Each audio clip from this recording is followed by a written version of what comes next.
Thank you so much, everyone, for coming to Practical Action's event and for turning out on a Wednesday evening in London. It's an important moment for Practical Action. I'm sure, as all of you know, it's 50 years since the publication of Small is Beautiful. I know many people have been talking to already. It was a very important publication in their thinking or in their daughter's thinking. The ethos and the wisdom that is in this book is still a key part of what drives Practical Action forward. So Schumacher was our founder, and as you will know as well as I do, he was both a visionary thinker and a man of action. So together we're going to be reflecting on his legacy, the approaches he takes, what that means for Practical Action, and what that means in terms of scaling up changes that are going to enable us to deal with the critical issues that the world is facing. So I'll do a proper introduction to the panel, I'll say a few words, and then we will get started with our panel discussion. There's going to be lots of time for questions and answers at the end of the session, so get your questions ready. So without further ado, I'm Sarah Roberts. I'm the CEO of Practical Action. I've been in post a couple of years now. Huge legacy, obviously, to inherit from almost 60 years of an incredible organisation founded by an incredible person.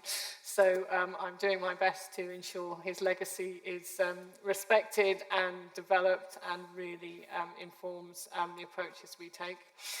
I'm going to introduce my fellow panelists now. So we have David Nash, who is from the Z Zurich Foundation. He is Head of Climate Change and Partnerships at the Foundation. And it is one of the reasons, there's many reasons why I joined Practical Action, which I'll tell you about in a minute, but he and the partnership we have with the Zurich Foundation is one of them. I think it's the best partnership I have seen in many years of working cross-sectorally with NGOs, with companies, and we'll tell you more about why that is later. So welcome, David. Thank you. Gaia Vince is a journalist, a broadcaster, an author. We were just chatting earlier, so she's worked for many scientific publications in her time, but now works on some of the biggest issues of our time and the ones that we are trying to contribute to as well as Practical Action. So she's somebody that works across climate change, globalization, communications technology, and she's written a recent book of hers, Nomad Century. It really deals with the fact that given the situation that the world is in, where and how people live is changing, and the consequences of that we are all going to have to deal with and manage much better than we are at the moment. So she's going to be talking to us about that and many other things. And at the end of the row, we have Akinyi Wallander. Akinyi joined Practical Action about a year ago. She's part of our global leadership team. So we've been making some changes to the way we organise our leadership team at Practical Action. And one of the very important things we've been doing is making sure we are truly led from the countries where our programmes are operating. So she's going to be joining our panel today. So, we want to do a couple of things today. We want to reflect back a bit on Schumacher's legacy, and we want to look forward, given the challenges we're facing, to think about what is the pathway out of the collision course that we're on at the moment. And we're going to talk about solutions we're seeing on the ground, changes that are being made, and then think about what additional changes can we all be doing to enable the things that really deliver for people and planet to be sustained and scaled. So that's what I'm going to try and get out from asking some interesting questions to very interesting and experienced people. But I think it's worth just saying a few things at the beginning. Schumacher was a radical thinker. Back in the 60s and 70s, he was really talking about how the world could develop in a way that did did deliver for everyone, particularly people who were living in poverty. He was talking about how to do development in a way that truly empowered people and gave them their own routes out of poverty and vulnerability, and he was talking about the need to do that within planetary boundaries, and he was prepared to challenge economic paradigms, development paradigms. But he wasn't just talking about it, he was trying to put it into practice as well. And I suppose the thing that makes me so shocked, really, it's a huge legacy to take on as CEO of Practical Action, and the shocking thing is that not enough people in positions of power have taken the decisions in the way that, you know, Schumacher was advocating. If they had, I think we would be in a different situation at the moment. So the fact that, you know, the solutions are known, the approaches are known, that's one of the things that Practical Action's always trying to do. Get out the ideas and the approaches that are really working and find people to work with who can take them with us or on their own to the next level. And it's shocking that we haven't made more, and the world hasn't made more progress.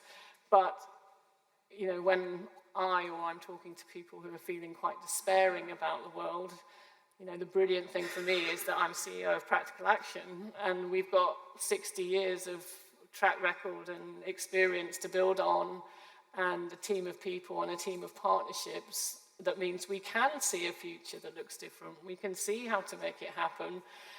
We can see what works, and we can find people to work with us who can take it to the next level. And I'm not underestimating the scale of the challenges, but you know, what stops people tipping out over into despair and then denial about how to move forward is by taking action. So that very famous, it's a very quotable, excuse me, it's a very quotable guy, Schumacher. So I'm hoping we'll get some great quotes from the floor when you ask questions. But you know, the quote about to talk about the future is only relevant if it leads to action now, and that's where we want to end at the end of the session, to think about what next. So I'm going to start by asking some introductory questions. So Practical Action has a almost 60-year history now, founded by Schumacher, but we're 60 years on, and I wanted to ask Akinye, you know, coming into her seat as Africa Director, really committed to the mission, you know, which is to find ways of working with people so they can lift themselves out of poverty, and we can really work together to create a world that works better for everyone. Can you just tell us what that means now, Akinye, in terms of the work that your teams in Africa are focusing on and the approaches you're taking, and just bring that to life a little bit for us? Okay, thank you, Sarah, and I'm really glad to be here to be able to share some of the experiences of our work in Africa. I'd like to start by saying that I've been in Practical Action for 1 year, and I really am convinced that Schumacher was way ahead of his time. He talked about people, planet, and the environment. When I travel across the continent and visit our programs, it's very obvious to me, and even in the engagement that we have with our communities, that climate change has really devastated people's lives and even pushed them more into poverty. And just on this role, it's, you know, that you feel that urgency of working with communities, engaging with communities to kind of find solutions that enable them to build their resilience towards the environmental shocks and economic empowerment. Some examples that I have, for example, Sudan, where we have been working for quite a number of years. As many of you know, that Sudan has recently become embroiled in conflict. But Sudan is one of those countries where our experiences and the work that we have been doing in those communities, we can see the result of that. Because despite the fact that there's a conflict going on, despite the fact that it's a country that has undergone quite a lot of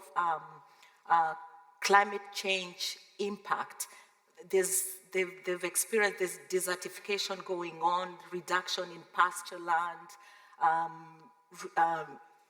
like seeds, farming, they're not able to produce enough food. And one of the things we did with them way back is work with the communities to be able to kind of identify what are some of the solutions that they had that they also felt that would be helpful for them in that situation. And because they've often had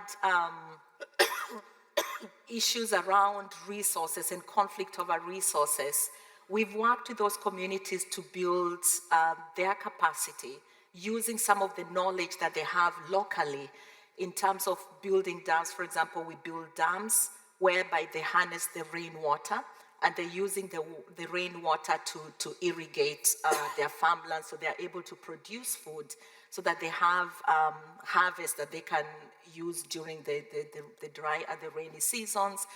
They're able to regenerate the pasture lands that they have for their cattle, and they're able to have also water for themselves. And we're seeing the impact of that during this conflict that is going on, because in places like Darfur, we have dams full of water, and these are dams that were dug by communities. They're still able to produce food. Another example that I have is a program that we have had in Kenya, and this program was about transforming rural economies. So the problem we were trying to solve with the communities that a lot of them could not, they did not have enough money, to farm big farms, because most of it is subsistence farming. And then you had a lot of young people who are unemployed but were finding farming very unattractive, and many of them moving into the cities where, they don't get jobs but they perpetuate poverty. So the program that we had that was also quite successful was in transforming rural economies. We now had young people going back into farming, and with regenerative agriculture, being able to first of all protect the land, but also develop the kind of seeds that are drought-resistant seeds that are now selling to other farmers. A lot of them are involved in poultry, so they're selling chicks, and some of them are also producing seedlings for indigenous trees. So I really appreciate the fact that there's that innovativeness, the fact that the co-creation is actually done with the communities. That is so important, because we need solutions that are sustainable. We also need solutions that are also ingrown within the communities. And when they are part of that conversation, then we do see the results and we see the sustainability. And just really working in partnerships with the communities, with the private sector, and also with the governments. So I would say that Schumacher's legacy does live on, and local solutions for local problems. Yeah.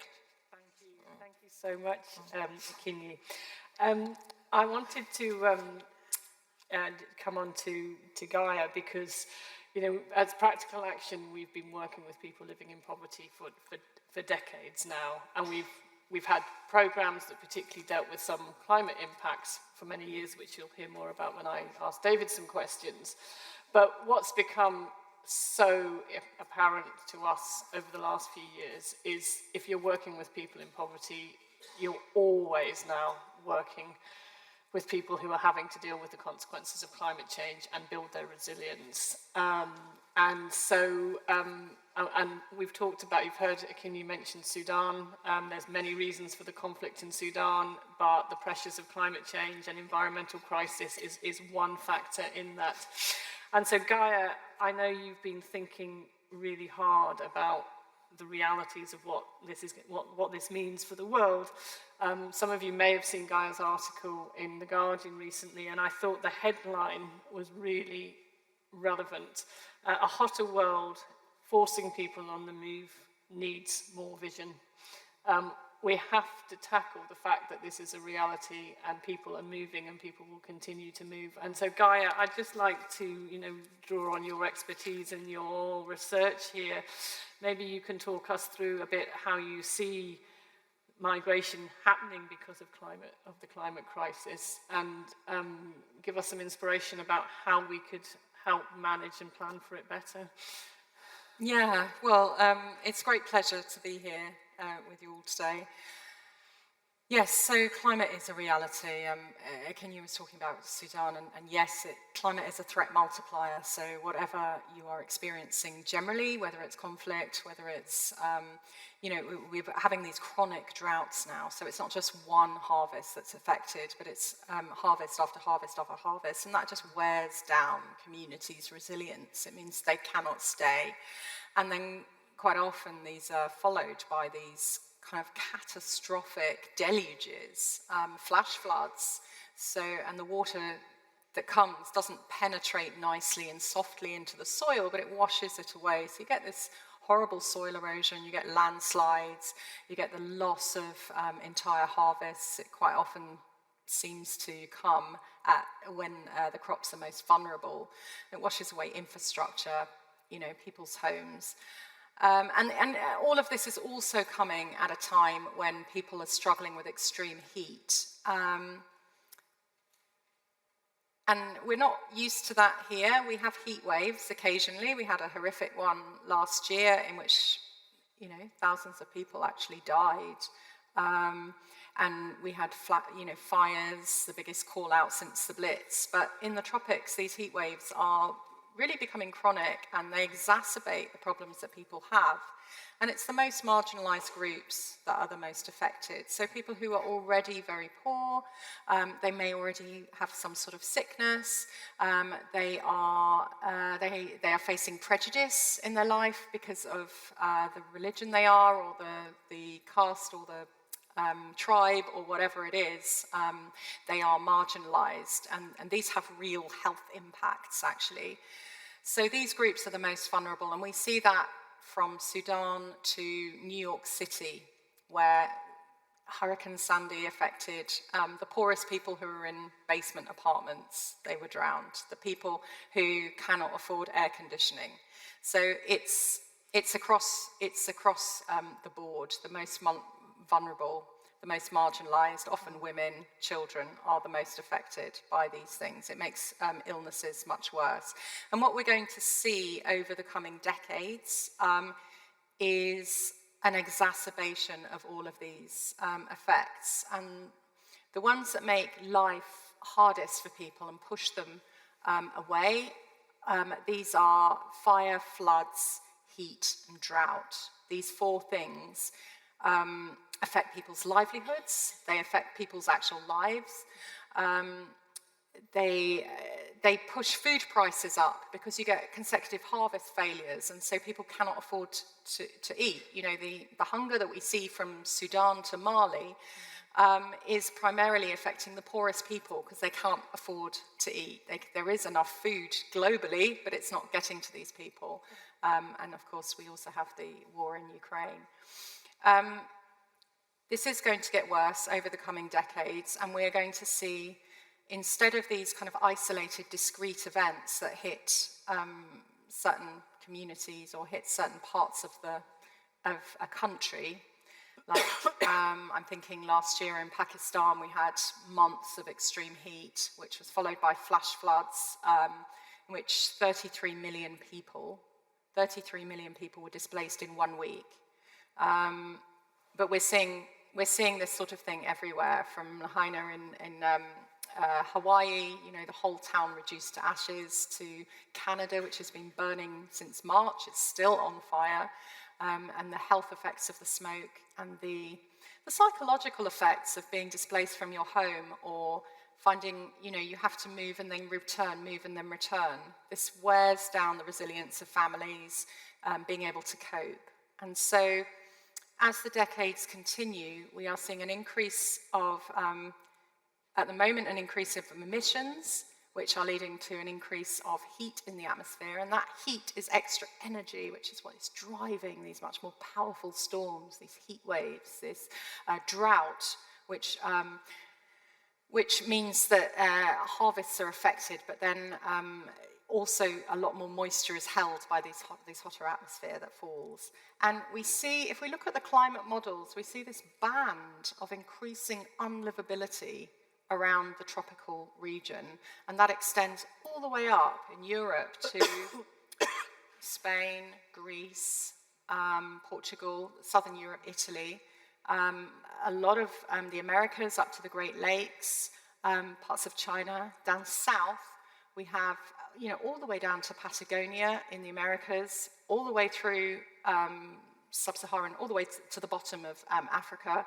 We have it all the way through India, most of Asia, Australia. I mean, this really is quite serious amount of unlivability. And of course, coastlines are affected, river deltas, where the largest cities are, from Lagos to Mumbai, increasing amounts of unlivability. And it won't be just discrete events, as we're seeing now, but repeated, severe, frequent events that are occurring within countries, within regions, that mean people will have to move, and they will have to move further north. And we need to be ready as a global community to share the safe lands that we have and to help people. We need to help people not have to move, right? And that means funding adaptation so they can stay. I'm a great fan of migration. I think we should all move more. But the idea that people are forced to move, to leave their homes, their communities, their, places where people know their language, where they have, where they know where the jobs are, all of that, that is an absolute tragedy, and we must do everything we can to limit the impacts of that. Thanks, Gaia. So we're going to talk quite a lot in different ways, I think, about approaches to adaptation and finding ways of dealing with the consequences of the climate crisis, because we're seeing that in all sorts of work that we do. And I mean, we are seeing it now with our own teams, aren't we? A lot of our Sudanese colleagues are internally displaced, and some people have crossed borders due to the conflict. So, we're seeing it in a very real way in practical action, but we are also seeing some astonishing, absolutely astonishing situations where people are finding ways to move their families and move to safer areas, and we are still able to continue some of the work there and manage with people overseas as well. So we see migration in action in many places, and much of the work that we are doing is with people who are marginalised for many different reasons, as Gaia said.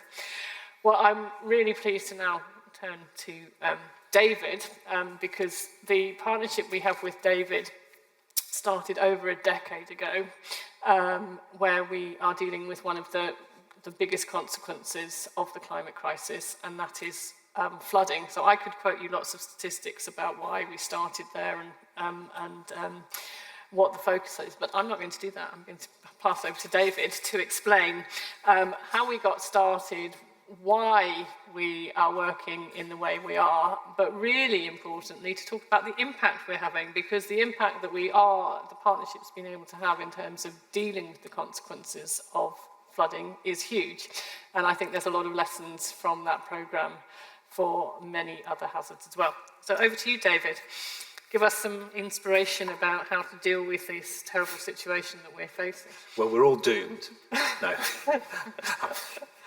In all seriousness, the relationship with Practical Action started 15 years ago in our first kind of move as the Zurich Foundation to start to think about looking at more systemic issues. Prior to that, we were fairly small funder, doing fairly small things without any real strategy behind them. And working with Practical Action in that first kind of 5-year phase of it was our first kind of foray into thinking about some of the things that insurers care about. We're a financial services company, an insurance company primarily, and a lot of the things that insurance is about getting ahead of the curve before disaster even happens. The purpose of insurance is to try and ensure that for small amounts of investment up front relatively, if the disaster does strike, then you've got the ability to be able to deal with it.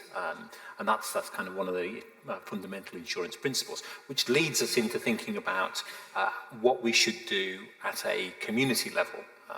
And that's where the Foundation's remit is. The Zurich Foundation's started life in terms of this current phase, thinking about what is the biggest challenges that we face that we could be looking to get ahead of the curve. There were some statistics around at the time that basically were saying that for every dollar that we invest up front in trying to do pre-event mitigation or adaptation kind of work, would save at least $5 in losses and damages post-event. And that's actually largely been borne out by a lot of the kind of cost-benefit analyses and work that goes on between that anecdotal evidence is shored up by reality on the ground. So investing up front is a much more cost-effective way than waiting until the disaster happens and then trying to clean up afterwards.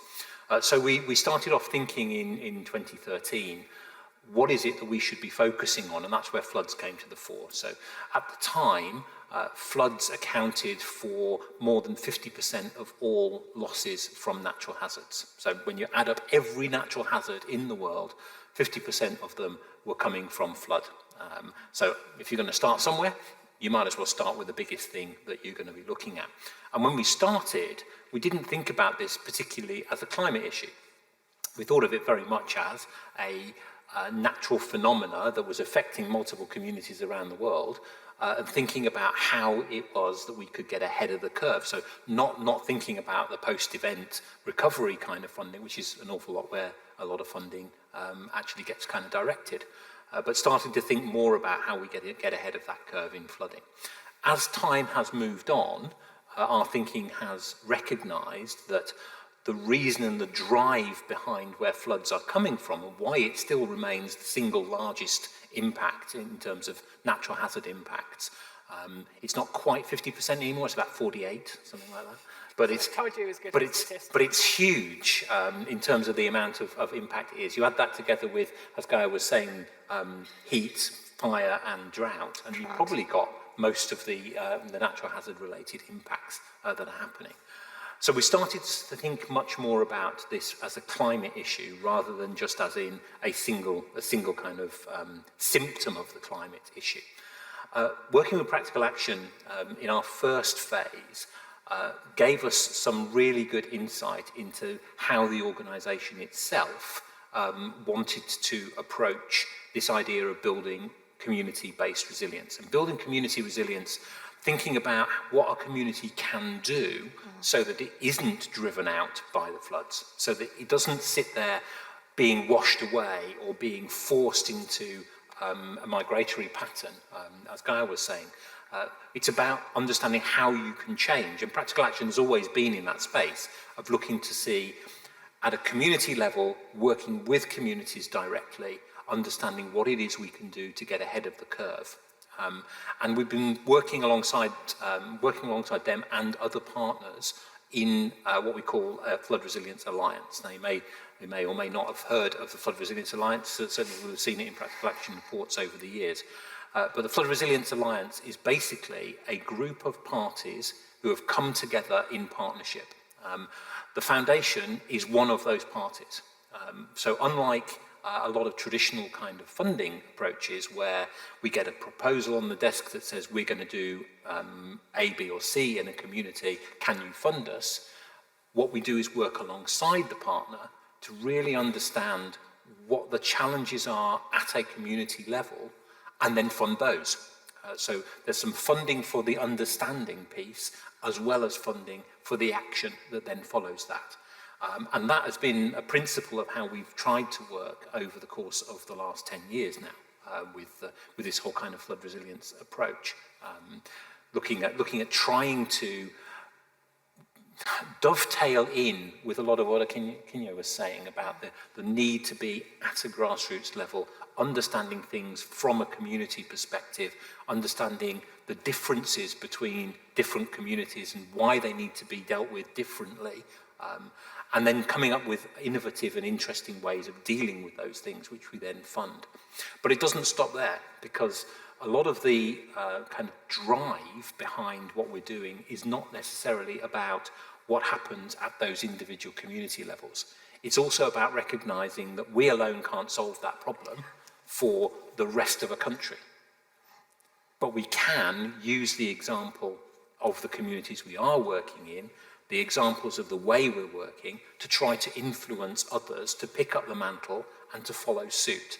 And Practical Action is actually one of the kind of leading places within the Alliance where that's actually taking off. So some of the work that we've been doing in Bangladesh and in Nepal with Practical Action has led to other conversations with other funders about how you extend and take that on into other places. In Peru, we've been doing a lot of work through the weather service in Peru to introduce early warning systems based upon the work that's been happening in the communities we're working in. And those early warning systems that the National Weather Service are introducing are a national response to it.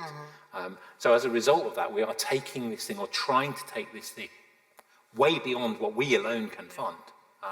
And I think that that's where the prize is, and that's where we've been really successful over the course of the last 10 years. I'm going to come back and ask you some more questions in a minute, but maybe if I could just add a couple of things. I think what is so powerful about that partnership, and especially when the picture that Guy has painted for us, is that we have all these communities who are absolutely vulnerable to poverty, and now having their situation exacerbated by climate change.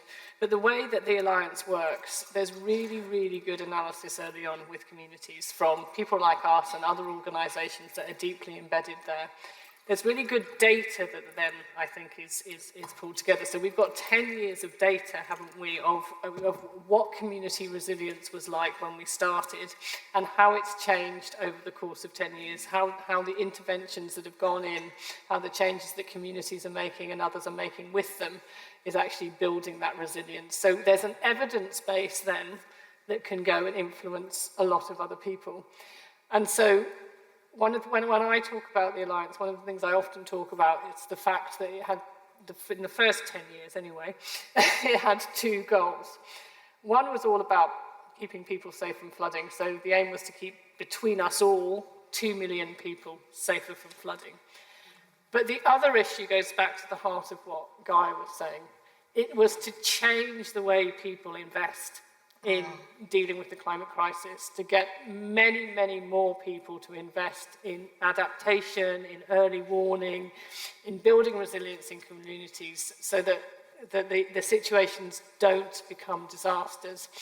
And it's really possible, it is really possible. We've seen that in the Alliance, but if you take it at a country level, I think one of the statistics that I find absolutely amazing is if you look at Bangladesh.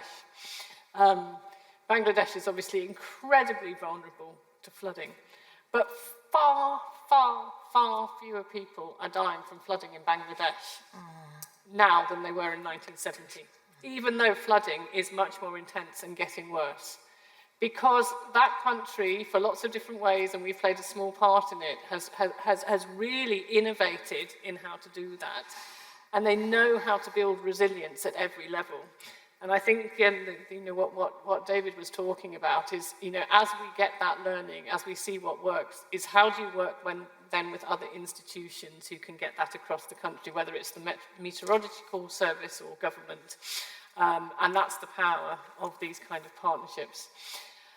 We might come back to a few other issues coming out of there in a moment, but I thought we might just take a slight segue onto technology, because we know that was fundamental to Schumacher's thinking, and actually a couple of things that both Gaia and David have talked about actually are very prescient, because Gaia, you talked about when you get mudslides, landslides, one of the consequences of serious inundation. One of the things that I think it's been really difficult to get early warning systems in for is the mudslide, those type of mudslides and landslides. It's much easier for rivers as you can watch those rise.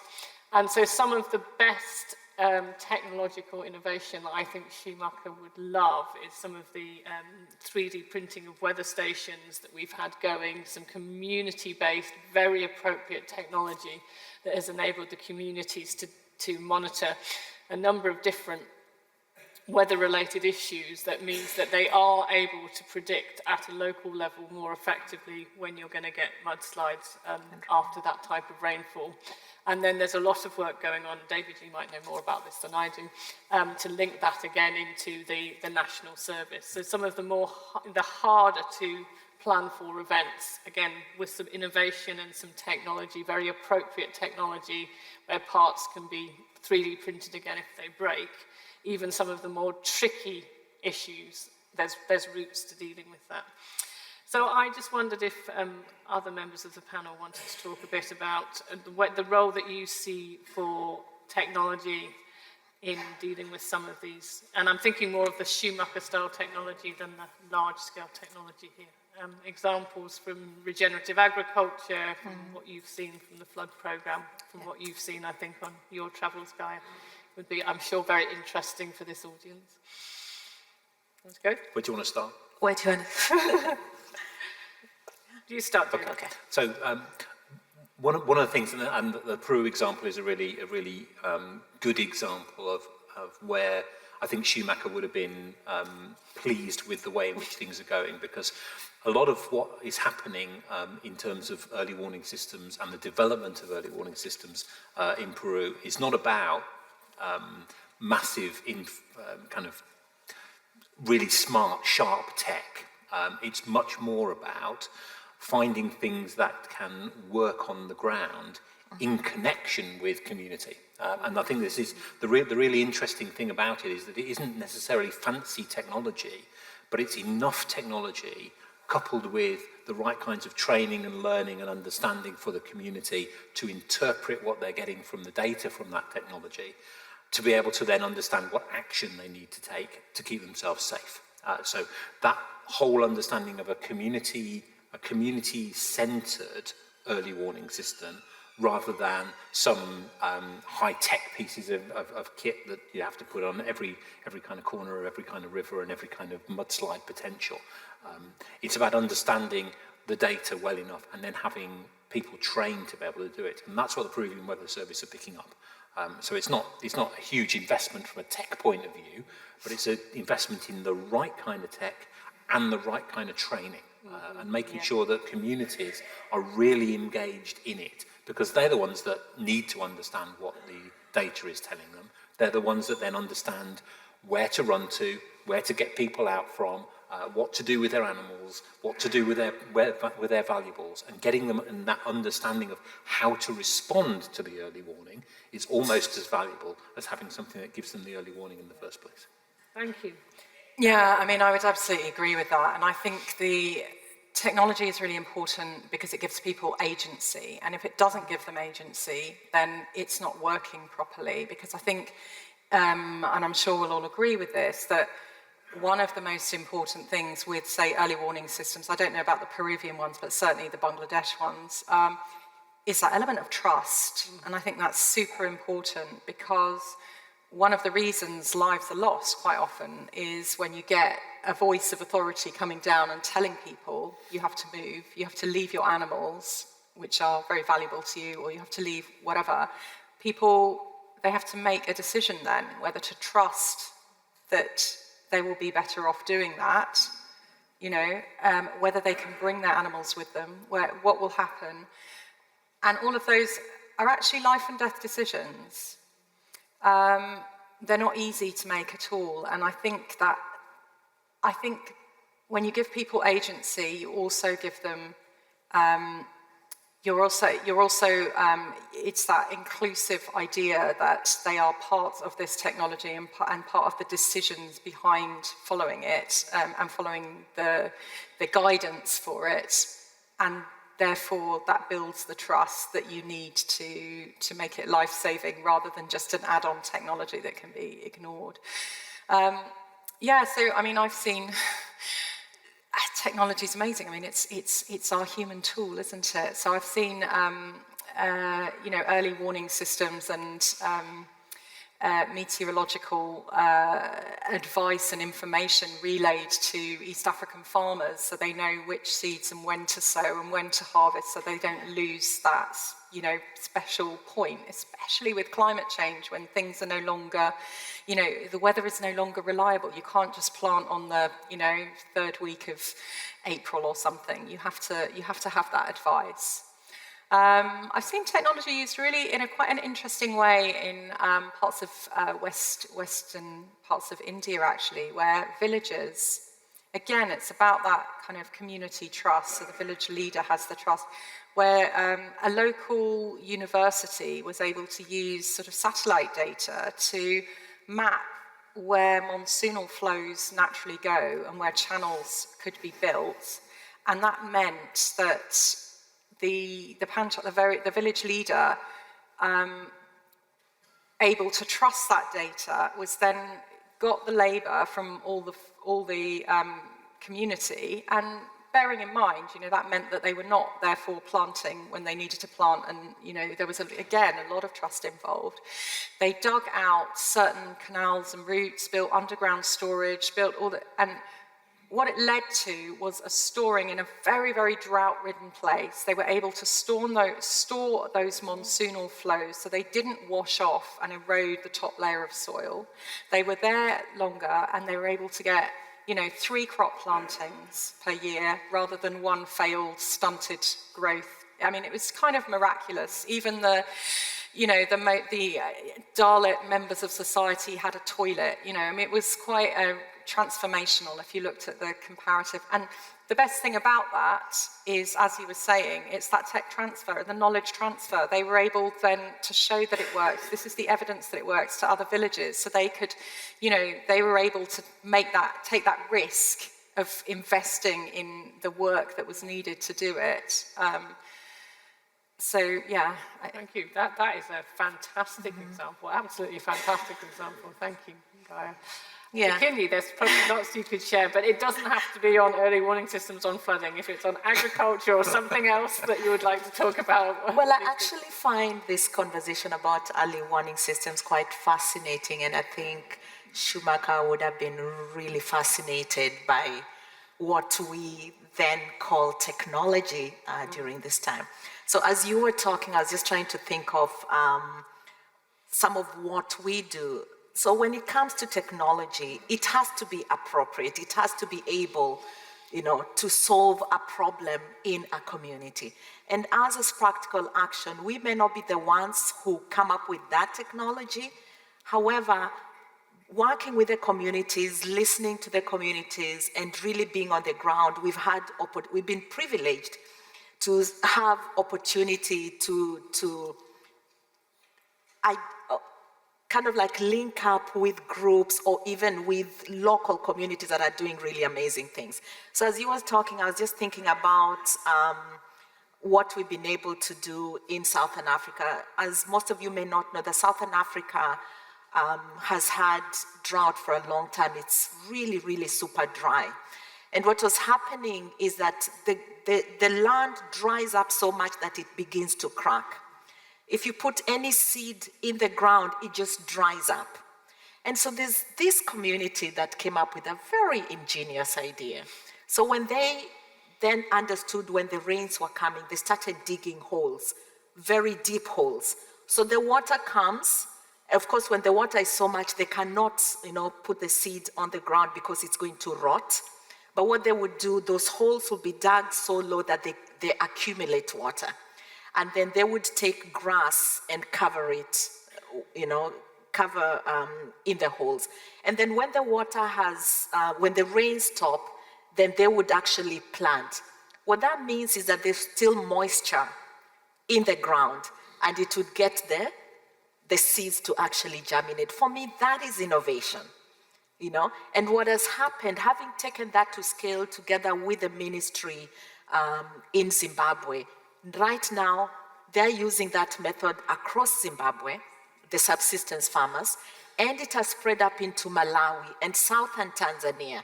We don't work there, but it is actually spread into southern Tanzania. I mean, really ingenious, very simple ideas on the ground.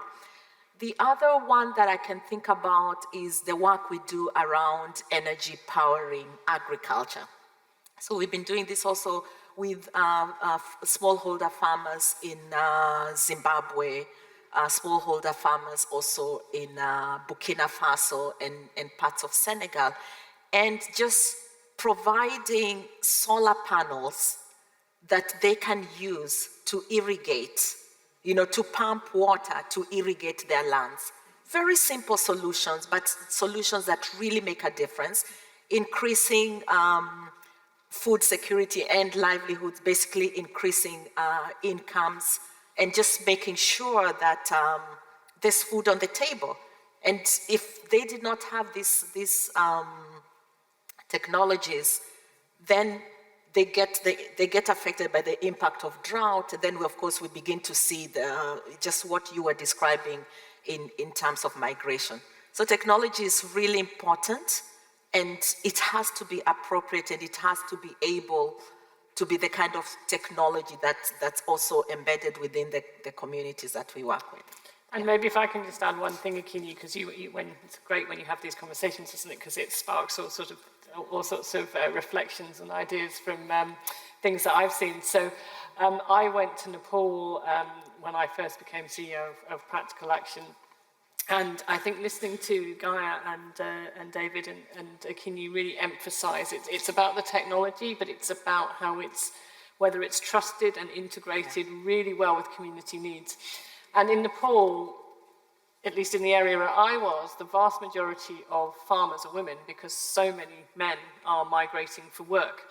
Yeah. So there's a lot of migration into India and the Gulf states for work. So it's the women who are farming. People who go to Nepal, obviously it's pretty hilly in Nepal. And when I visited this farming group, it was all women. They had very little access to water, so they were climbing right down a very steep slope to get water, and then having to climb up again, both for domestic and agricultural needs. And when I was there, again, it was the first time we'd got a solar pump in, and we'd managed, I had nothing directly to do with it, but I was there to see the water come out in their village. And the time saving for them was huge. But also all the other things we're talking about, the ability to then have multiple crops, to diversify their agriculture, to expand their markets, so that again, they have got a much more diversified income, which gives you you're much better able to withstand shocks, whether they're from climatic issues or others. So thinking about, how you integrate that technology in ways that work, but how that really empowers women is a very important part of what we do at Practical Action as well. I was worried that an hour's panel session might feel a bit long, but we're nearly on the hour. So I'm going to we don't stop talking. But I do want to give an opportunity for you to ask us questions. So there's going to be another half an hour where we can talk some more, but only about the things you want us to talk about. But before I close this formal part of the session, I thought I'd do one of those classic chair things, which is just to ask all our panel, lots of different experience from many years working on some of the world's most challenging problems. Gaia, I'm sure we're all very aware of the issues that the world faces. Like I said, I feel incredibly privileged that I work in an organisation that is really involved in taking action, but seeing really how things can change. But we need to change them much more and much faster. So one key thing that you would really advocate for, you would like to see more of to help us get further faster, what would you say, David? So I think there's several related things that all kind of come together into one space. But I think the one key difference I think we can make is this transfer of relatively short-term project-based working to a much longer-term, much more visionary and much more diversified influencing and change agenda. So instead of thinking we need to work with a community for a few years and do something, we need to actually work with communities for a few years to demonstrate what we can do, to move it to another agenda, and to really push for that. And trying to make sure that we have a very long-term vision about how we do that, recognizing what that change is that we're trying to bring around. So I think the one big thing that we can try and get people to start thinking about is to stop thinking in terms of the shortest terms and start thinking much more in terms of a much longer term vision. It's one of the reasons why the next phase of work that we're going to work with Practical Action and with the Alliance has a 12-year vision to take us to 2035, is aiming for not just work on the ground, but is aiming at this whole kind of idea of system change. I use system change in a very broad sense here, in the sense of influencing the way the global systems and the local systems adopt change and make a difference on the ground. And I think by having that kind of move, what we're hoping is that not only can we do that, but we can take other people with us, and we can try and drive that agenda through other people. Certainly the private sector is nowhere in this equation. We really need to get the private sector to start thinking about adaptation as much as it thinks about planting a few trees and slapping a few logos on them. So anyone who can help with that challenge, the private sector, come and talk to us afterwards. Gaia? Yeah, I mean, I would agree, you know, long-term thinking and getting the private sector involved. And I think that that requires regulation as well. But I think a lot of, it's unappreciated how much energy matters in all of this. You know, it's what makes so much of the small, you know, laborious tasks, time-consuming, too expensive. You know, it's what drives, you know, whether it's acquisition of water, whether it's, you know, getting the right seeds, all of this, it relies on energy. And I think giving communities agency is so important.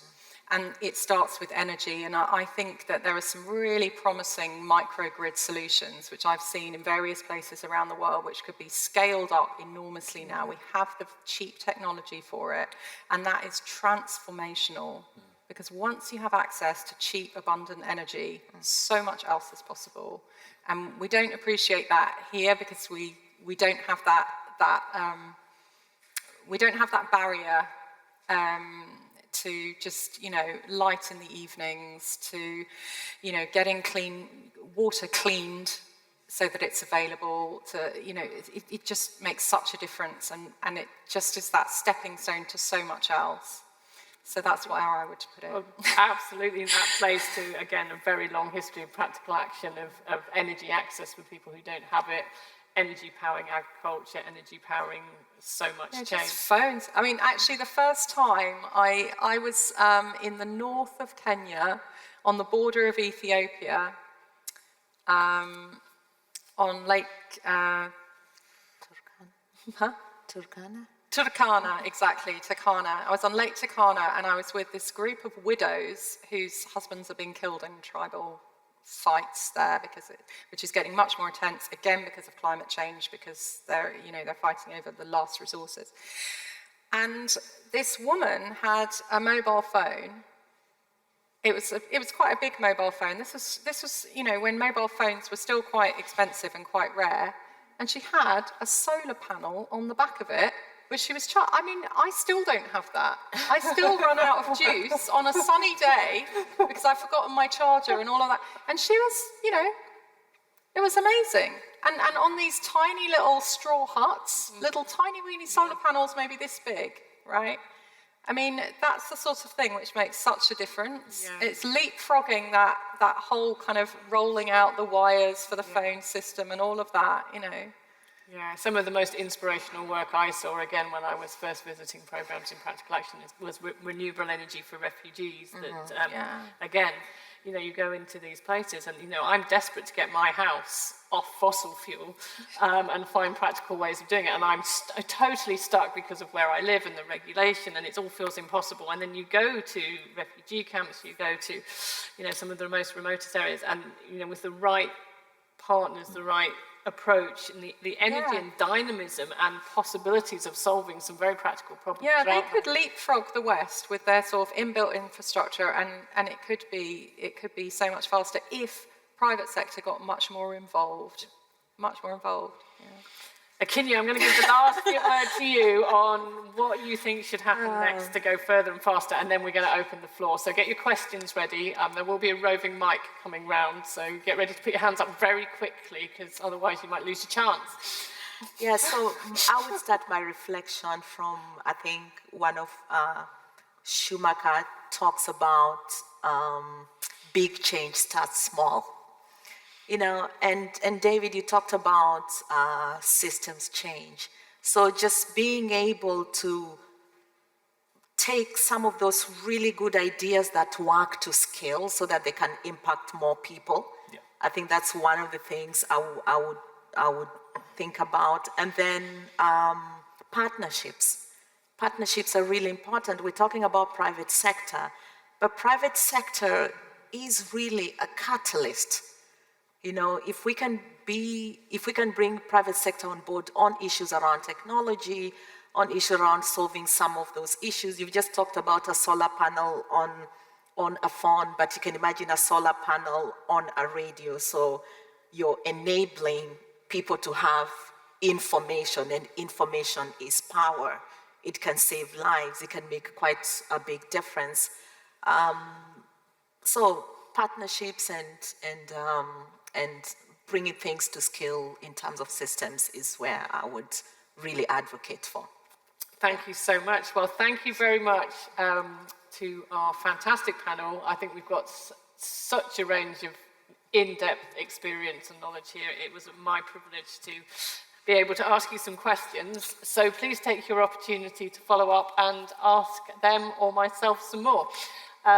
We have Jess here with a mic.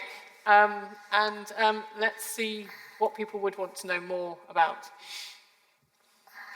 All right, if we take three at a time, that gives us a chance to think about them and answer them. So we'll start with the man in the front, and then there's two men over there. Let's make sure we get some women asking questions, please, as well. Hi, everybody. Thanks for the really interesting discussion and the points you made. A question I've got really is, where is practical action and possibly Zurich? Where are you with the possible use of carbon credits? So this is carbon credits really to generate income from nature-based solutions and use that income for things like the solar energy, the solar pumps, all the other amazing things that are needed. Thank you. Thank you very much. Okay, so question about carbon credits. I'm going to ask two questions, if I may. I don't know. What do you think? They're very short. Okay. First is, can you give some idea of the budget of the Alliance? Budget. How much money is the foundation with all its partners? Can you give the scale of this initiative, which sounds wonderful? And my second is, of course, this government has not only cut the aid budget quite drastically, but it has perverted it as well by taking off large chunks of it for what is not, strictly speaking, aid programs. And I know that historically, at least, because I was involved going way back, that Practical Action on Intermediate Technologies was then got a large amount of its money from the government for projects, specific projects. And I'd like to know how that has been affected over the last couple of years, please. very good questions. I'm noting them down, we can answer those. There was one more man here, and then we'll take these questions. Then I'm going to come to the woman at the front, and then not to be discriminatory, I hope there's some questions at the back as well. So, any questions? So there's Two women there. two women there, nobody at the One back. at the back. Another one. Okay, Well, sorry. kind of in the middle. In the middle, okay, so we've got three women, we've got as far back as the middle, so people in the back rows, you need to think about some questions for the final round, okay? So Okay. one more. Oh, sorry, one more. My question partly overlaps the previous one. I was going to ask to what extent your experience in the field is influencing what the government does in spending money on overseas development aid. Our government, the Our UK government, government. yes, because people are not understanding this. And one of the things that always when you come to these meetings, you think, well, why don't lots more people know about this? Okay. And my second question is, why are we all so old? I'm speaking to this side. This Speak one. for yourself, young man. Why is this group also on? Okay, right, okay, all right. Okay. So, should we start? So should we start with the government? It's not really where, it's not the best place to start, but we'll start with the government. Yes, so it has been absolutely appalling, the approach, the aid cuts, the approach to aid of this government. So I am Practical Action as well as many other organisations are part of sector-wide grouping called BOND. And so I work with lots of my fellow CEOs to really try and use our influence with the government to try and, we do all sorts of things to both try and influence directly, but also influence publicly and call out the problems. I think if I'm being really honest, the influence we have with this current government is low. I would say Andrew Mitchell is doing his best, actually, to deal with a really horrific situation in terms of both the cuts and the merger of what was DFID into FCDO. But there is little hope for any meaningful funding out of that arrangement under this current administration. Actually, as Practical Action, we were not too badly hit by the aid cuts. We have a very diversified funding base. We've had some really interesting DFID-funded aid match projects, but we were not affected anywhere near some of my fellow NGOs when the cuts happened. We did not have to cut programs straight away like some of my fellow NGOs did. I think I'm in a group of a CEO group that meets regularly to look at what influence we can have and what we can do, and there's lots of work going on both to continue to influence this administration, but also to liaise with the Labour Party if they become the next administration. So lots of engagement with Lisa Nandy's team, with David Lammy's team, and with the people who are putting their approach and policy together. So we'll continue to try and influence both, and I think I remain optimistic that in the future we might get a better approach back to aid coming through. So that was the first one on the government. And then there was a related question about how do we try and get our experience to them? Absolutely, in all sorts of ways. I don't feel there's a lot of listening or interest right now, but I think there are a lot of people in the administration that may come in that absolutely is receptive to those ideas, and there's good links and good evidence from things like the Zurich programme and all sorts of other programmes that we are getting through. And then some of our major partnerships, the Global Distributors Collective that some of you know, actually does have UK government funding, but through different sources. And we are likely to get some major funding from DEFRA, actually, for some nature-based solution work in the longer term. So although the aid budget itself is very, very challenged at the moment, there are routes in for different types of funding as well. do you want to talk, while we're talking money, do you want to talk about how both the budget but also how we bring in other investment perhaps alongside? Sure. From the budget of the Zurich Foundation, over the last 10 years we've invested around 80 million Swiss francs, and in the next 5 we'll invest another 50 or so, 47 million Swiss francs. Into this kind of work across the various alliance partners that we're working with. It's a long-term view, and my guess is that we'll invest at least that much for the next 5 or 10 years continually. After that point, this is the point about long-term investing that I think we're working with. As I said, we're also trying to think about how do we influence other funders to come alongside us. One of the things that is unusual about the way in which the foundation operates through the alliance is that we spend our time partly understanding what each of the communities needs to then be able to design solutions that are bespoke to the communities. But that also drives out almost a kind of a menu of options for those communities to think about, some of which can be funded because we put some funding up, but others of which won't get funding. Now, how do we then bring in partners that are funding partners to effectively pick up the stuff that we've done the investment in the first place? Now, there are plenty of kind of private sector spaces that don't get involved in this stuff because there's not enough innovation, there's not enough ways in which you can measure whether or not you're having an impact. And one of the things we've developed over the last 10 years with the partners is something which we call our climate measurement resilience toolkit. And our climate measurement resilience toolkit basically tries to understand by proxy largely whether resilience exists in a community and how to build it. And because we can track that over time, we can track whether or not investment in issues is having an impact. And I think when you start talking to the private sector about stuff, that one of the things they'll tell you is what's in it for us, where's the return? What's the value of us putting this investment in? And if we can demonstrate that change, that can really help to push other investors to come alongside it. We're trialling that in a couple of places with Zurich partners at the moment. So we're working in some of the kind of the less obvious places in some ways, so vulnerable populations in more developed countries alongside where Zurich is, to try and see whether using Zurich's network of business partners, we can kind of bring in more funding through that kind of mechanism, just as a demonstration to see how we can make it work, and then we can try and take it further.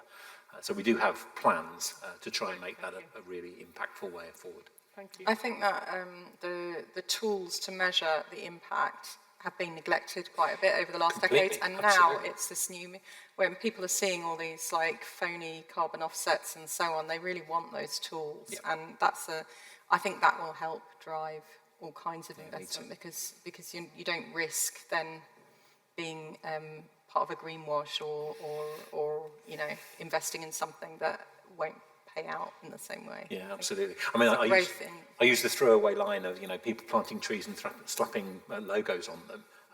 It's all part of we're doing something about the climate crisis. But what the reality is the climate crisis is here with us today. People are being affected today. Frankly, if we stopped burning fossil fuels right now, we'd still have another 3, 4, 5 degrees of warming that will come in, the 3, 4, 5 percentage points of warming. Now you're getting me really worried. Maybe 3 or 4, 5 degrees, I'm not a scientist. One of the things that is certain is we've got something baked into the climate. It's going to get worse before it gets better, even if we stop fossil fuel burning right now. So there has to be something. Which is no reason to not stop fossil fuel. No. And this is absolutely, the things have to go hand in hand. But what's really neglected is the adaptation agenda. Absolutely. And particularly when it comes to the private sector. Almost nobody in the private sector looks at adaptation at the moment.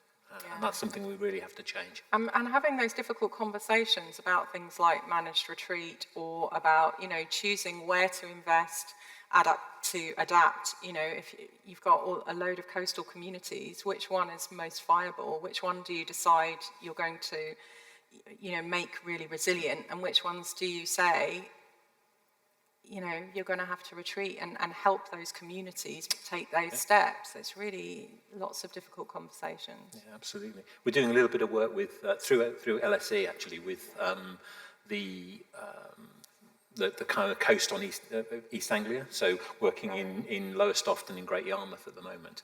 Interestingly, through funding that we've influenced DEFRA to put up for flood resilience in the UK. So some of the work that we've been doing has an influence on some parts of government. Yeah. So that funding is coming through. But some of those communities are literally on the cliff edge and they won't be there in not very much longer. So, you know, the whole idea of managed retreat has to be thought through, really does. Absolutely. Because people will literally have no choice. Yeah, yeah. So just to, so I don't forget the question, so there was one more question which was about carbon credits. So there are some reputational issues around carbon credits, but we are involved actually already in a range of carbon finance schemes. There is somebody from Climate Impact Partners in the room, I think, who we are very involved with in terms of building some quite innovative approaches. I mean, our take on climate finance, or my take on climate finance is, you know, one of the things that we are, you know, that brings schemes into disrepute is if they are not trusted by the communities, not really focused on the needs of the communities, and are not well implemented. Well, in most of the ones that we're involved in, we are the implementing partner. So I trust in, you know, our teams, and that, you know, the schemes that we are involved in are things that we would want to do anyway.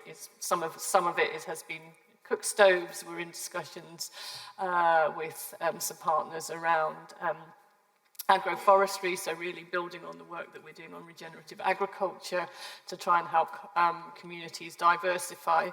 And if you can diversify and you have really good agroforestry schemes in a mixed farms, and you can finance that through carbon, and we are involved in implementing it. And in many cases, we know who the buyer is, because that's the other thing, because you want people to be mitigating their emissions and reducing their emissions. You don't want people continuing just to emit and offset. So if we know who the buyers are and we know they have strong mitigation approaches as well, then I'm quite pro our involvement in good carbon offset schemes, because it is a way of funding really important work. And I think, you know, especially if you do it in nature-based solutions with strong social impact, then, you know, there are places where you can get a win-win. But I think as Practical Action, we have to be very careful that we are doing it at a very high quality with a very reputable set of partners. We're managing any risks of, you know, really dodgy offsets being bought by, you know, companies that aren't doing anything else and are using it to avoid their other commitments. So anybody who would like to talk more about carbon offsets, I think Sophie, do you want to wave your hand? So Sophie, who's right at the back, just stand up, Sophie. Sophie's one of the people who talks to a lot of organisations about how to do really good carbon finance schemes that work for the communities that we're involved in. So you can talk to her later at the back. Right, I'm going to quickly take 3 questions from women at the front, and then I hope we might have time for anybody who's got a question at the back. So the people who wanted to ask a question, okay, here, and the lady who I think is in red, it's a bit hard to tell from the light, but... Hello, thank you. Yes, in July this year, I was in northern Zimbabwe, and in Masvingo province. It was their winter, of course. It was cold and rainy. The area I was in was about 1,000 feet elevation. They had solar panels which they used for TV and charging their phones and laptop. There was a fire in the kitchen which took lots of wood for cooking and heating, spring water for tea and for bathing.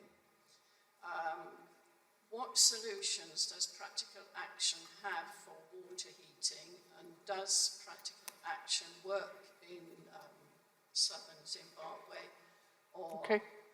what region of Zimbabwe does Practical Action work within?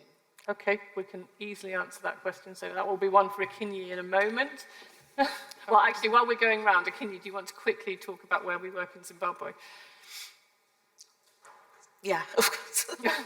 Yeah, I was just thinking of that. We do work in northern Zimbabwe and central, and this issue you're talking about in terms of the heating, I think one of the things we've been trying to do is on clean cooking stoves that are more energy saving and energy efficient, and actually basically enables the community not to use not to cut down trees and use firewood, because that's one of the biggest problems, especially in Zimbabwe, where people have cut down a lot of trees. And so two solutions to that would be the clean cooking stoves, and the other one would be the solar panels, for example. One of the things we've been able to do in some of the refugee camps that we work with is providing renewable solar energy for cooking, and that can be used also for heating. But Thanks. yeah, That's fine. We'll carry on, because I know there's quite a few questions. We can maybe follow up in more detail later. Lady in red, orange. I think you'd call it rust. Rust. I have a deplorable habit of always being behind on my reading, so I apologise in advance if this is spread out in Practical Action magazines and I haven't yet read them. But I wondered a little bit about the effect of COVID on Practical Action finance, and also the effect on poorer communities, because retired nurse, and I know that health is not perhaps the main focus of Practical Action, but you do deal with water, and I was wondering about how poorer countries are preparing for the next pandemic, because it's not if, it's when we were so poorly prepared in countries which had warning from experts and did sweet FA. So, I just, as ever in life, we didn't hear as much as we should have done, and obviously because of the problems of COVID, about how people were affected and what preparation, if any, is being done for them in the future. With them. Okay, thank you. Very useful question. So can I just, so there's a lady up here, so can I just see, are there other questions in the future? Okay, so we'll take this lady's questions. We'll answer the question about COVID.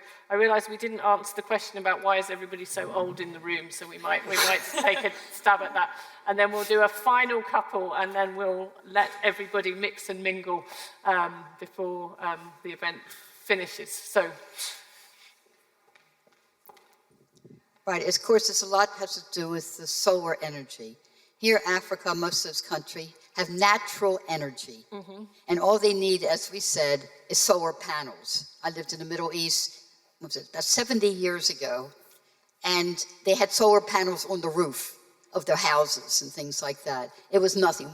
Are you involved with doing like solar panel farms and putting it on some type of a grid, and maybe getting involved with all these energy companies that are making so much money in profits that they could give a couple, billion or millions, whatever, as a donation, or get them involved in a grid type of situation to get the energy throughout these different countries, and they could use that for the water, as we said, and the irrigation, et cetera, et cetera. Are you involved in anything like that? Okay, so I'm going to start with COVID finance on the impact on our finances. I might hand over to you to talk a bit more about the impact of COVID in communities. If either of you want to come in on that, and pandemic preparedness, that's fine, and then we will talk about energy. So COVID finance, I think in terms of our finances, I think what we found through COVID, it was that in terms of actually our supporter, our very, very generous supporter base, that carried on well through COVID, actually. And that might be somewhat to do with the age profile of the people that we have as our supporters. I do want to reassure you that we are working hard to engage different age groups in our work through a whole range of approaches. There's quite a few people in this room who've just come from New Scientist Live, where they've been demonstrating VR so that kids can really understand our work, and doing all sorts of engagements with children and then their parents, who we were then encouraging to sign up to join Practical Action. But we were also doing a lot of work with the younger generation to try and get them engaged and enthused and understand the world around them and the type of change that can do. So, and I had the pleasure of attending with our fantastic supporter engagement team. We go to some festivals. We went to the Blue Dot Festival recently, and through all the mud at Blue Dot, we again engaged all sorts of people, but again a lot of families with children who were there for the science and for the music, and were really interested in Practical Action's work. And so that's one of the ways we're trying to get sort of a new different group of people signed up and engaged and committed and excited about what we do. So I had some fascinating conversations there. But the other side of our finance, the government grants in particular, most of those kind of, there wasn't, lots of money was obviously diverted into COVID, and then even funders that were not diverting their funding into COVID, a lot of them were pausing and re-strategizing. So during the COVID years, we just had a kind of, everything just slowed down incredibly in terms of the money we could bid for, in terms of decisions being made. If you look at the annual report that will be coming out at the end of the year, you will find that actually we've got a dip in finances in our last financial year, and that was because of the COVID year slowdown playing out and reaching us now. The really good thing is that that's turned around, and actually in terms of contracted work and the pipeline of really promising proposals, we're now on the upside, but it will take a year for that to come through. But if we look at, as our annual reports come through, you should find that our finances are going up again, because donors have re-strategized, did start putting out requests for proposals, started engaging with us in a much faster way again, and foundations are doing really innovative things, and again they've come through the COVID years and are re-strategizing too. So I think overall the financial picture looks fine, but Practical Action will obviously have to keep evolving and engaging with a wide range of funders to make sure that we have a really good and diversified funding base. I'm going to hand over to my colleagues to talk more about the impact of COVID on communities.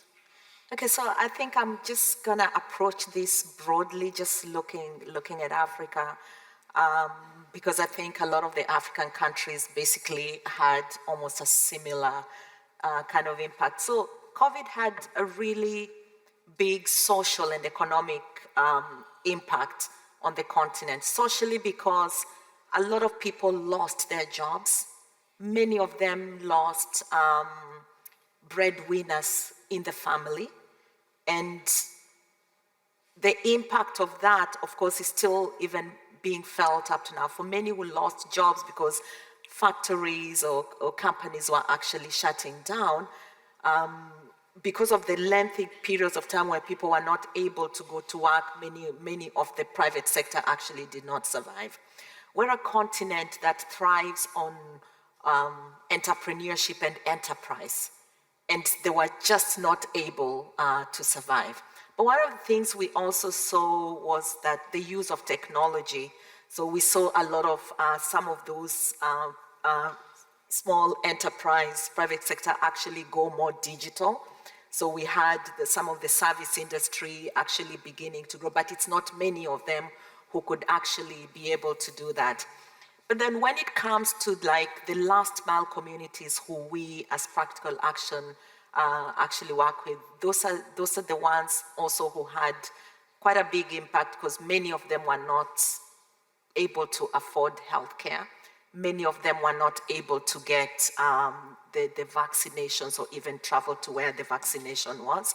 One of the biggest challenges there was the issue around suspicion around vaccination. So in some cases where there was vaccination, but people became so suspicious about vaccination because of the misinformation that went around. But then that meant that there were more casualties when it came to COVID. I think the other part that we're still feeling up to now is that a lot of the governments also went into debt. They took debt in order to buy the vaccinations.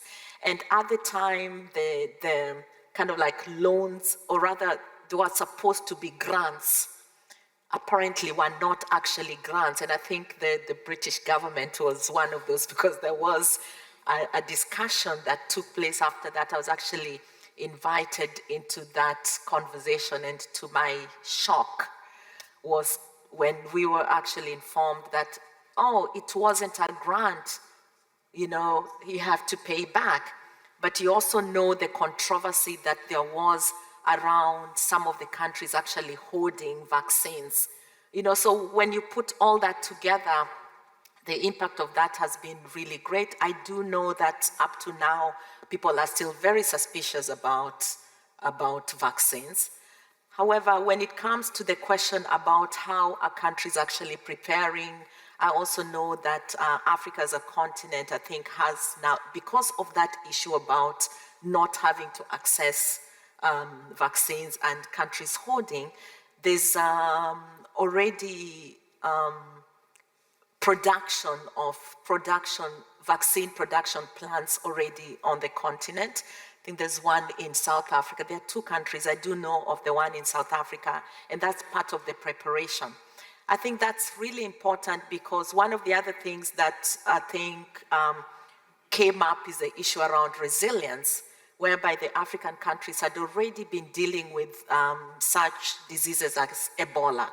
Well, Ebola did not spread, but there was that early warning systems around health. So in a way, Africa did handle the COVID a lot better than many of the other countries in terms of the health systems that were already in place. So hopefully, that's part of the preparation, but I think one of the things that really has to be done is that awareness about why vaccines are actually important. But the impact is still being felt, because our countries are already still paying back that debt, which was actually really huge for quite a lot of countries. Thank you. Okay, so we're going to answer the energy question. Just so we're going to close with one question for the back, so just make yourself known. Do you want to just ask your question so we can get prepared and answer it succinctly, so that I know it's probably time to chat. So what's your question at the back? Just on the your approach in co-creating solutions and working with the local community in technology and sort of that ownership. I was just wondering what any certain challenges with these local engagements are and how you approach them. Wow, that's a really good question. So get prepared for that. Did you guess it? Can you? Co-creation on locally led solutions. But what are the challenges sometimes that come with that? Because it's a really good question, because it's easy to talk about how important it is, which it is, but it is not without its challenges. And our experienced team will have encountered many. So on energy, I think we do work quite a lot on energy. We do work with small-scale grids. We do work quite a lot on what's called productive uses, so really energy to power small businesses, to power health centres, to power education. We don't tend to work with, there is a whole plethora of organisations working at different levels in the energy system. We tend to work with private sector often, sometimes social enterprises, often private sector, but the people who are really serving the last mile. And I think, again, one of the things that I think we do very well at Practical Action is that, with the Global Distributors Collective, we are bringing, I think, nearly 200 of those organisations that provide services to so-called last-mile communities, i.e. the ones that are hardest to reach, most marginalised, most badly served by the classic private sector. and we are working with them as a group so that they can scale up, they can learn from each other, they can access finance. So one of the things that the Global Distributors Collective is doing brilliantly is introducing those type of companies to financiers, so that they can find ways of scaling up, but scaling up carefully in their context and get the kind of finance that's relevant for them. So that is more of the role that we are playing with the private sector rather than working with large-scale energy companies. I think if any large-scale energy companies were interested in working with us, we would certainly talk to them, but it would very much depend on in what basis and what terms, and whether we felt that we could really add value to the approaches that they are taking. Often what we can do is add value in terms of enabling them actually to serve people on low incomes better. That's the thing that the large-scale private sector tends to struggle with. So Akinyi, that was a very good question at the end. Do you want to give, and there's lots of things we could probably talk about, do you want to just give a flavour of some of the challenges we face and how we go about them? Okay, so co-creation takes time. You know, I would say, because you have to go through the whole co-creation, the ideas, and also the proof of concept. I would say that part of the challenge would be taking it to scale, because a lot of times, even if an idea works, for you to be able to take it to scale, you need to look at the country's policy framework, so those engagements that you have with the government and whether they accept it or not, you know, so, policy influencing also takes time. Resources also, to be able to take any concept to scale also takes time. That's why working with, you know, on Zurich, for example, is interesting, because to be able to take to scale, you also need private sector and the kind of resources that they have and the kind of scale and the reach that they have. So I would say those three things. Maybe if I just if I may, Akinyi, I'm not sure if I understood your question correctly. Were you asking whether the way we co-create with communities also has challenges? Was that the question? Just about the challenges that come about with trying to bring in their support, but yes. Just whether that in turn has its own challenges that need addressing. Obviously, local challenges will have their own issues. It would be different for each community, but... So maybe I'm interpreting it slightly different to you, Akinyi. I was thinking some of the challenges we often face is making sure that we engage all elements of the community, that the ideas are coming from women as well as men. So some of the things that we're actually making sure we are fully understanding the different needs of different parts of the community is, I think, one of the things that really takes time, and you have to have the right level of trust and the right style of staff who can do that, as well as then taking what has been co-created to the next level. Yeah, I mean, the way we work with the communities, of course, we do, every community has what they call their opinion shapers, or, you know, people who kind of speak on behalf of that community, but we also make sure that we don't leave anyone behind.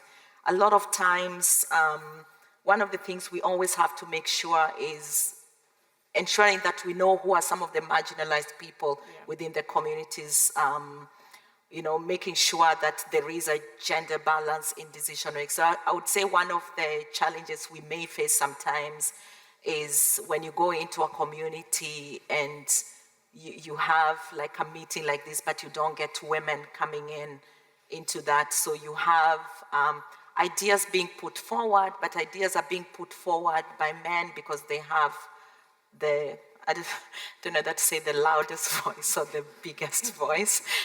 I mean, I say that respectfully, but yeah, but I have faced that in almost every place I have worked because of some of the cultures that you know, that may be in those communities, that you don't get the voices of those who are actually affected actually coming forward.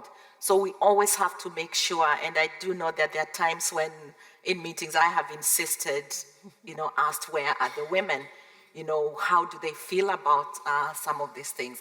So those are some of the issues, but that also has implications also on the policies that I was talking about, because we always have to make sure that those policies also speak for the larger community and not just certain individual members of the community.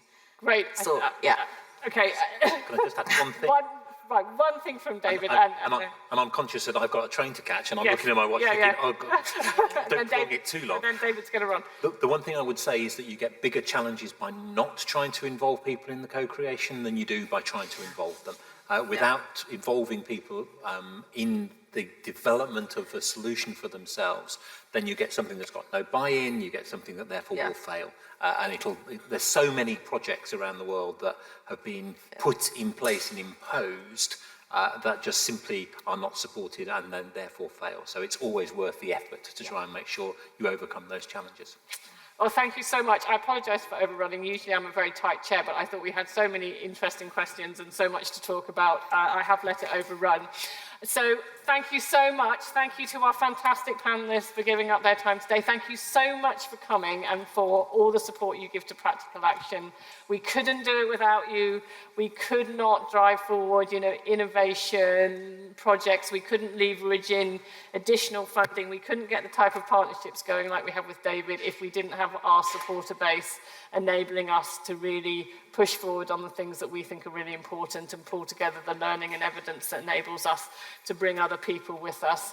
So thank you so much for supporting Practical Action over many years, I know many of you, and coming out today. We'll be around for another 20 minutes, half an hour or so, not David because he has a train to catch, but the Practical Action team will be around. If you want to talk to any of us afterwards, please do. And once again, thank you very much for coming and your engagement tonight. Thanks.